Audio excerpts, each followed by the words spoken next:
Do Kenyan leaders hate Ibrahim Traoré? What's happening here? You know, when you have things to say in life, you must make sure that you have nothing to say about you.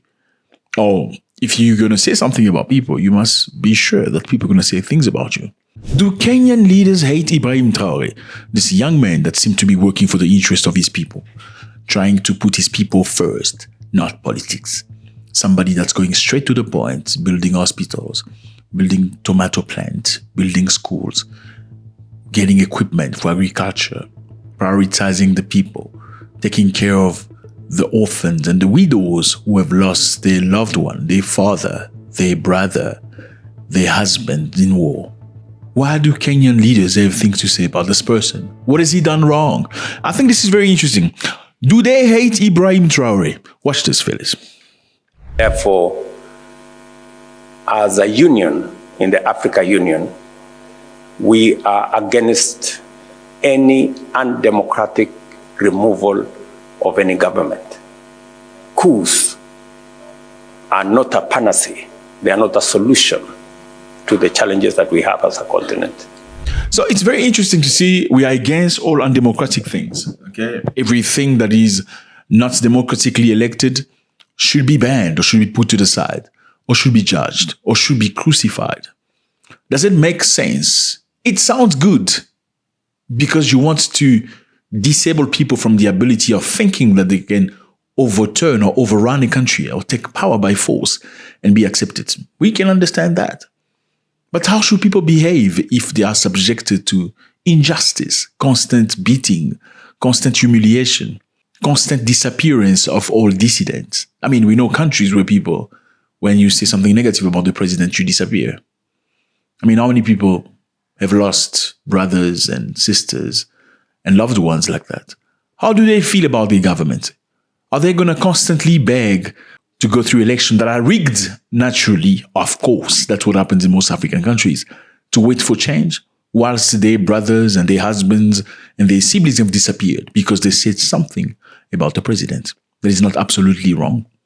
Why doesn't the government put people through normal, regular processes if something is wrongly said about the president? Why don't they do that? Why do they choose to make people disappear? Should people just cross their arms watching you while you're mistreating them as a president? Or should they rise at certain points and say, you know what? Enough is enough. This country does not belong to your grandfather. This is everybody's heritage. So maybe you should move to the side so we can lead. Is that a possibility? Now, fellas, Ibrahim Traoré has been criticized. Many people criticize this man. But I think we're going to look into the Kenyan situation right here. Watch this, man. You know, I followed, you said something that got my attention about Captain Ibrahim Traoré. I used to also fall for his hype. Like many people fall on TikTok. I saw another journalist another time saying, oh, did you see the way he was cheered when he arrived for the inauguration of the Ghanaian new president, Mr. Speaker? And I was excited like most people. Until I did some further research about what is exactly going on in Burkina Faso. And I want to challenge Senator Ledama to do the same, perhaps counter-check Senator Ledama, the things that you read online and the reality on ground, as Kenyans say. And I was shocked actually to learn that despite all this hype and the things that we read about, the things that they are doing, you know, first of all, I am not a fan of coups. I am a firm believer in democracy. I strongly believe that if there were lesser coups in Africa and more transitions by the ballot, Africa will advance better than it is doing through coups and by the power of the bullet. For that reason, I am not a big fan of that particular gentleman. Again, like I said, Aaron Kikwiri Cheruyot. Sorry, I murdered his name, brother, with all the love in the world. Who is he? He's a prominent Kenyan politician and a current Senate Majority Leader, representing Kericho County in the Kenyan Senate. So, smart man. Surely you can't be a senator for free, right? Now, the man was born in 1986. He's our young brother. I mean, we are African. He's our young brother, okay? We love that, brother. That's good. It shows me that Kenya, they don't just force you all the people. And that's beautiful to see.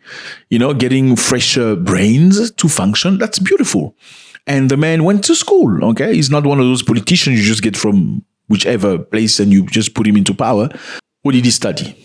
Cheriko holds a Bachelor of Science degree in mathematics from Moi University and currently pursuing an MBA in Kenyatta University. So he's a well-lectured human being, and we like that. It's beautiful. Well, we heard him say Ibrahim Traoré. We heard about Ibrahim Traoré, and I used to be a big fan, I used to be a big fan until I dug deep and trying to find out who he truly is. Then I was like, nah. Well, that's an opinion, isn't it? That's his opinion, right? Because somebody can come and give an opinion about him too. Say, oh, this Cheriot, Cheriot. I used to think he's a nice man, born in 1986. He represents the youth, but then I dug into his life. Then, it's a matter of opinion. I don't know how Ibrahim Traoré's situation came into the Kenyan government, discussion, but surely somebody was mentioning him in a positive light, right? Somebody was probably saying, why can't we make Kenya like Burkina Faso? Or the new leader of Burkina Faso. And today I came across a clip where he has made education free from primary all the way to university. Well, in many areas, surely Kenya has advantages, in technology and other things, but surely Burkina Faso has advantages in many areas. Construction, focusing on the people, prioritizing the good of the people, building things. And surely somebody wanted to contradict it by saying, well, Traoré, why do you want to mention this guy? I mean, we heard about him until I dug deep to try to find out who he truly is. Well, let's see a little bit. Okay, who is this man? Why the comment about Traoré? What we found out about Mr. Aaron Kipkiri, he's been active. He's introduced a meteorological bill in 2023. So this bill is basically telling people not to predict the weather, okay? Don't predict the weather. Don't touch the weather. Don't talk about the weather. Don't get involved with the weather. So what he said was individual or entities wishing to engage in meteorological observation, weather forecasting or weather modification activities must obtain permit from the Kenyan Meteorological Service Authority. Engaging in this activity without authorization is considered as an offense, punishable by a fine of exceeding 5 million shillings and imprisonment of 5 years, or both. 5 years in prison or 5 million. How much is that in dollars?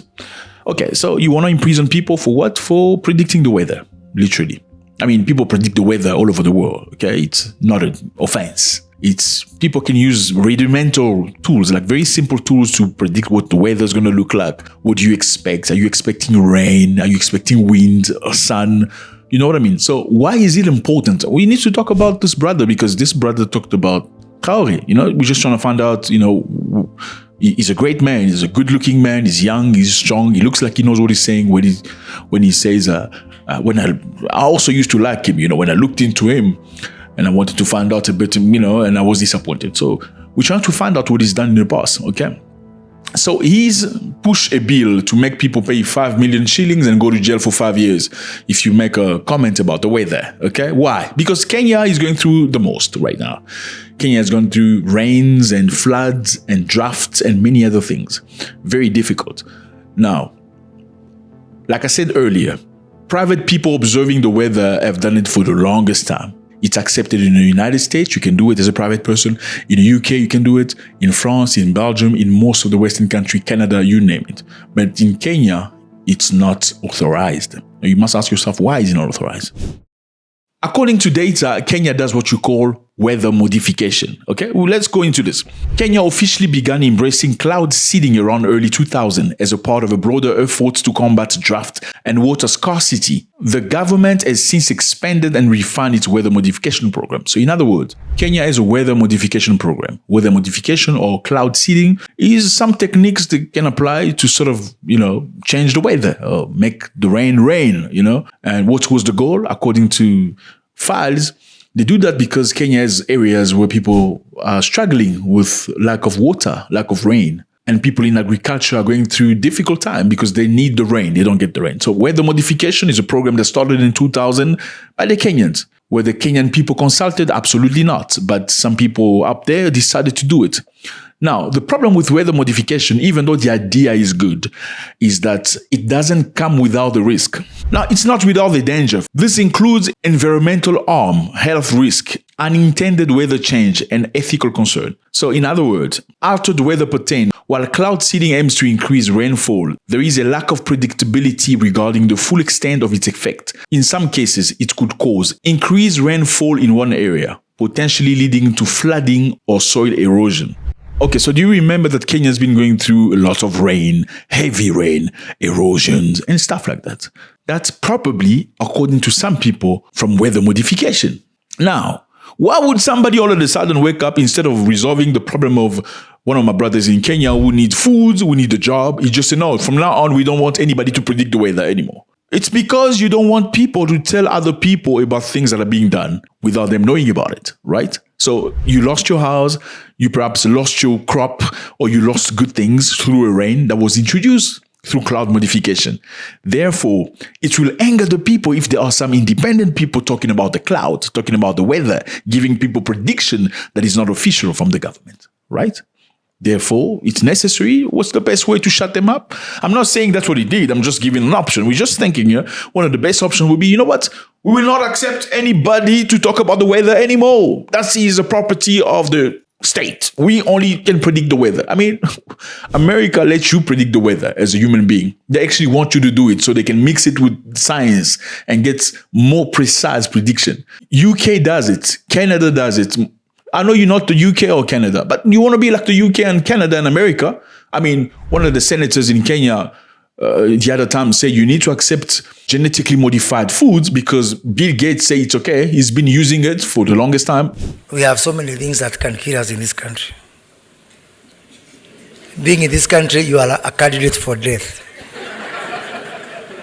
And because there's so many things competing for death, there's nothing wrong with adding GMO to that list. That is why we have deliberately decided to allow GMOs into this country.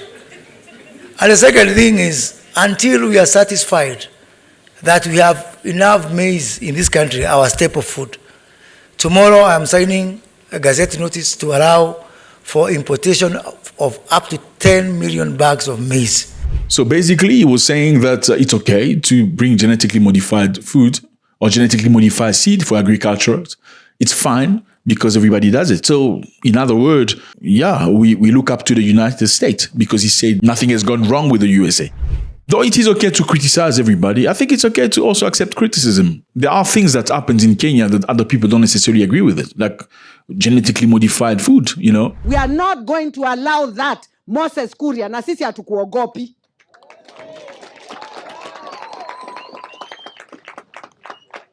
Na niliona vile ulinifanya jana. Uliongea na ukanitumia hiyo video. I am not scared of you. I tried calling you, you didn't pick my phone. And I'm going to tell His Excellency, aongee na wamba minister wake. Wasije wakatuletea shida hapa bure. Kenya had maintained a ban on the cultivation and importation of GMO due to health and environmental concerns. However, in 2012, the government lifted the ban, allowing the importation and cultivation of white maize, a staple food, to address the food shortage. Okay, so GMOs are not necessarily accepted in Burkina Faso and other places, but very much accepted in Kenya. You know, like GMO is not for everybody. GMO is genetically modified organism. You know, GMO seeds, genetically modified seeds, with the goal apparently to resist from harsh weathers, with the goal of growing faster or having a brighter color with your pineapples. That's GMO for you. Now, the problem with GMO is when you buy GMO seeds, you don't take it from a tree. You purchase it from a company. So when you purchase a GMO seed from a company and you force it onto people, they use it on the ground, it grows. Now, the problem is once it produces fruit, the seeds don't reproduce again. Okay, so when it produces fruit, the seeds are to be thrown. You need to go back to the supplier to buy new seed. Unlike natural product, when you put it under the earth, it grows and gives you fruit. You can take the seed and reuse it. You cannot do the same with GMO seed because it's registered. Now, that is what Kenya has got. Kenya pushes. I mean, people don't criticize Kenya for that. I think we should get to a point where we need to understand people and let them live their destiny. In the case of Burkina Faso, I mean, Kenya, just lately, we saw many people in the street fighting the government. Why? Because they impose some taxes. They put tax on women pad. Like if you have a period, you have to pay your pad and a tax on top of it. tax on cancer treatment. So if you have cancer, there is a treatment, but you must pay tax on it. Tax on bread, tax on oil. People went down the street fighting for that. A lot of brave young people from Kenya went fighting for their right. Did they respect them? No, they didn't respect them. Not initially, until some started falling on the ground, being unalived. I mean, people didn't say anything about that, right? People just watched because we trusted that the Kenyan government will do the right thing. But people were unalive. Some people disappeared. When they disappeared, people looked for them. They couldn't find them. They did not acknowledge that they were abducted. But by the time they released them, those same people say, okay, I'm not talking about the government anymore. What had occurred? I mean, by the time they abduct you, you are fighting for your right. But by the time they release you, you don't want to fight for your right anymore. What happened during that time? I mean, people just watched. Nobody said anything about that. When that happens, we saw the president saying, well, now we're going to remove people from the government because people have been unalive. I'm going to work on this. I know what we should do, but I am also not going to be reckless and take the country into a crisis. I will make sure that I act responsibly and listening to what the people of Kenya are saying. Innocent lives lost.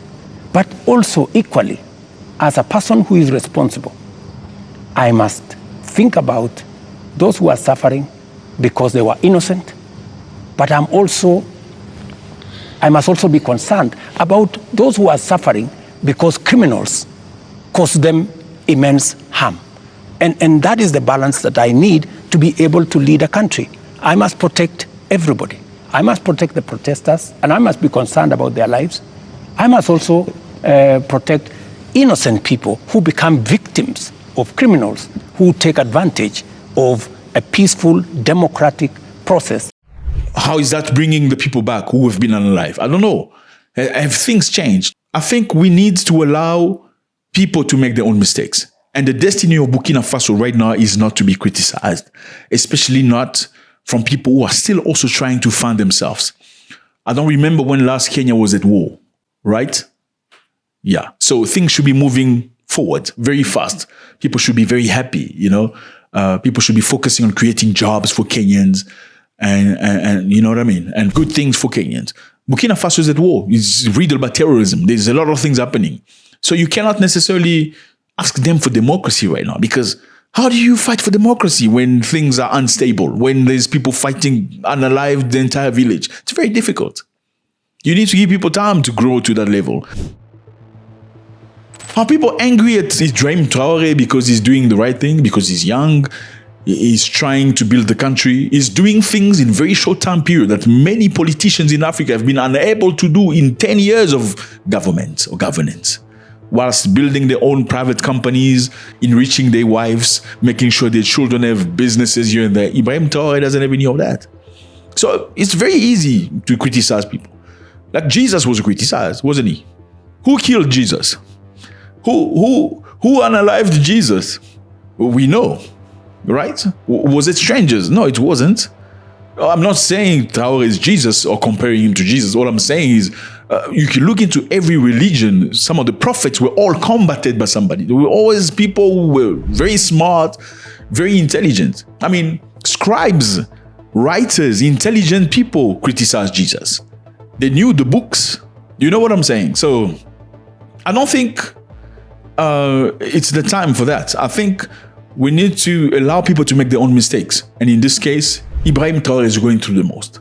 A lot of dissidents, a lot of people standing up against him. As much as you may see negative things on other people, there are many things that are negative about you that people don't necessarily talk about. They don't necessarily bring, that it's very easy to say, Ibrahim Traoré, we saw him, even me. Even me, I used to like him, I don't like him. Even me, people used to like me, they don't like me anymore. People used to like me, say, I like this guy, he tells the truth, I like that guy, he's very straightforward. He tells the truth. Until I started telling the truth about them, then they didn't like me anymore. That's what it is. So do Kenyan leaders, some of them at least, hate Ibrahim Traoré? This is not the only person. I can't bring everybody here. There's a lot of people talking about him right now. Shouldn't he be supported? Okay. Do we still need to be under the shackle of being told what to do by the Western nations. I mean, many people, not me, many people believe that Kenya is more into that parameter of not Kenya, but the leaders want to please the boss, the chief, the kings. That's why they are in Haiti, against other black people unaliving each other instead of finding actually something that's suitable for all. Black people have suffered too much. Black people have suffered too much for soldiers from Kenya to be in Haiti right now fighting other black people. Who's gaining? Let me know how you feel about this, fellas, as much as firmly believe. I believe Ibrahim Traoré is not perfect, just like anybody. I also believe, like many people believe, that he's doing a tremendous job in fixing hospitals, fixing roads, in making sure that everybody puts something somewhere so they can get money, so they don't have to go beg at a World Bank or IMF. Or everybody has a time they have to learn. You don't prevent a child from standing up and walking because he's going to hit his head on the floor. You let the child stand and walk and make some steps. Even though he may fall on his ass, hit his head on the ground, it's okay, provided it's not deadly. I don't think they need to be criticized in a manner of dismissing what they're trying to do. I think they're doing an amazing. Let me know how you feel about this, fellas. It was a great pleasure. God bless.